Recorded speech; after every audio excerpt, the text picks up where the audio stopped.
This story I'm about to share with you is one that has been shared before. It involves Representative Pamelia Jayapal from Washington State when she infamously said that she is going to be pursuing reparations for illegal immigrants due to the trauma that they experienced under the Trump administration and ICE. Now, here's a small reminder of what she actually said. Then we also need offensive actions around prosecutions. We need real accountability because at the end of the day, the people that have been inflicting this harm need to be prosecuted. They need to be brought before us and they need to be held account for the trauma that they have created. And we are going to have some form of reparation. So again, she basically said that we need to make sure people, ICE agents, right, are punished due to what they have done. And we also need to do some sort of reparations for those who were harmed. Again, this is what she posted on her Twitter account. We need to outlaw for-profit private immigration jails and hold all those involved detaining children and separating families accountable. We will continue to hold hearings to expose these horrors. And when we have the gavels back, we will get justice. Now, again, I know we've talked about this before and everybody has talked about it, but unfortunately with these type of stories, we talk about it for a little bit and then they go. But this story needs to stay. Because one thing that I'm really focused on is she says that when we get the gavels back, we being the Democrats, we're going to be doing some things around here, basically changing things back to where it was and getting reparations for illegal immigrants. And again, what's going to happen is in the midterm elections, black folks are going to go and show up for the Democrats more than any other party. It's just a fact, right? Now, are we going to show up as much as we used to? I don't know. It remains to be seen. But I think for, I don't know. I don't say if it's a fact, but the Democrats will get back up in there. And then what does that look like for us? Again, just stay right there with her saying she wants to get reparations for illegal immigrants who came here on their own free will. She wants to get them reparations, something that we've been asking for, right? She talked about the separating of families and things like that. Well, our people know what that's like, especially there on those plantations and even in Jim Crow. And even now, some people would even talk about the CPS system, right? Child Protective Services,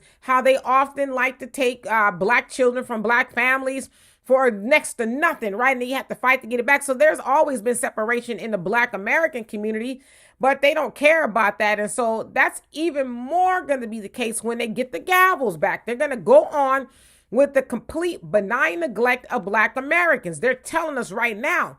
So what we need to be doing is figure out how do we not get affected by that as much, because it will affect us, right?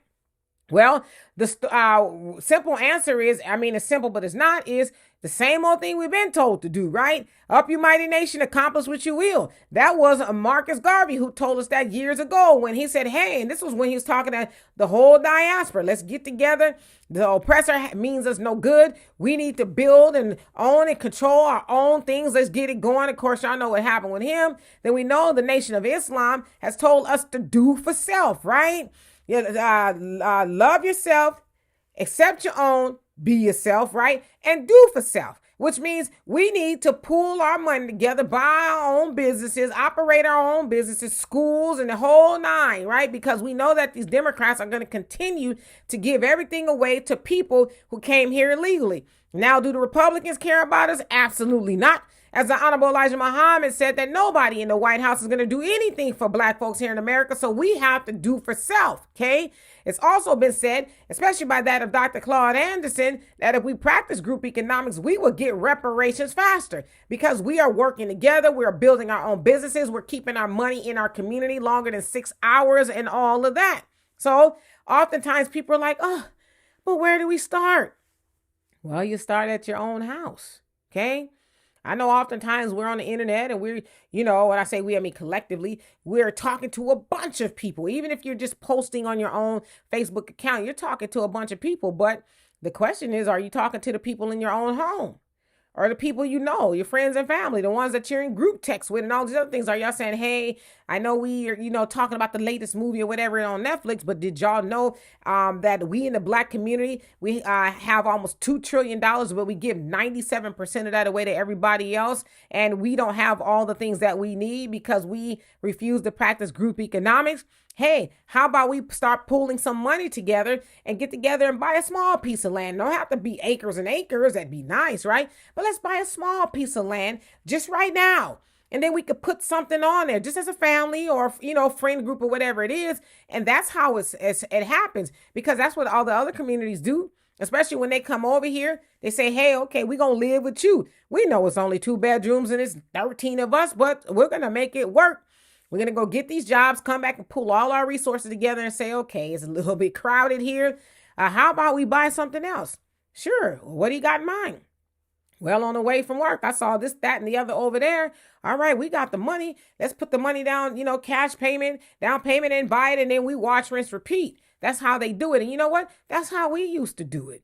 I tell you all the time, my grandmothers were domestics, right? And my grandfather on my dad's side was a truck driver. My grandfather on my mom's side, he worked, for the school district or whatever it was. It wasn't a glamorous job, but they were able to save and buy things and leave things when they left and all of that. And again, if a domestic who, scrubbed the floors rather, if white folks can save and buy homes and things like that, we should be able to do it too. Now, I know the cost of living was a little bit differently, but the premise is the same. We save our money, we buy a little piece of something, and we continue to do it, and so we can leave a legacy and we can say we have something of our own. But right now is a big conversation, especially in our communities, that we sell grandma and grandpa's house, right? Well, I just want my piece of the house so y'all can do what y'all want. And then what happens?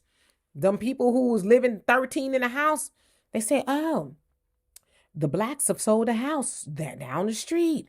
Let's go buy that because we have it. And what do? Yeah, sure. We sell the house and then we complain about how we ain't got nowhere to live because we done sold grandma's house or grandpa, right? Oftentimes they did it together.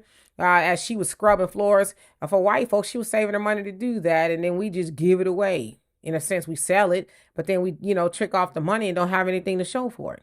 So we have to stop doing that. But yeah, when the Democrats get back in office, they've already told us this ain't going to be about you. It's going to be about them illegal immigrants. And it's not my words. It's their words. So anyway, y'all let me know what you think of that. And for more insightful commentary, please subscribe to this channel and my channel, The Demetra Kaye Show here on YouTube. Peace.